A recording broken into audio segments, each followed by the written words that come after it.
الشيطان الرجيم بسم الله الرحمن الرحيم نحمد ونصلي على رسوله الكريم أما بعد فأعوذ بالله من الشيطان الرجيم بسم الله الرحمन الرحیم. मोहम्मद सल्लल्लाहु अलैहि वसल्लम, आम्ही तुम्हाला सकट विश्वासकरिता दयाळू म्हणून जाणत आहोत. आजच्या कार्यक्रमाचे अध्यक्ष, प्रमुख पाहुणे, आदरणीय गुरुजन वर्ग आणि माझे सर्व वर्ग मित्रांनो, अस्सलामु अलैकुम.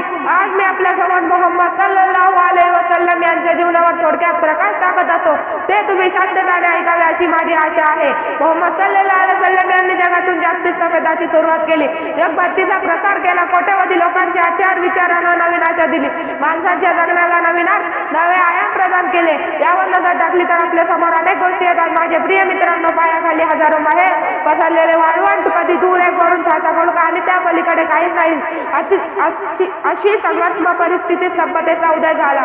आणि हे सर्व अधिकार कोणी मानव किंवा बादशाने दिले नव्हते, हे सर्व अधिकार अल्लाह तालाने दिले होते. विश्वाचा निर्माता एकच असो म्हणून सारे विश्वाचा निर्माता एकमेव अल्लाह आहे, एका जरिया समान आहे.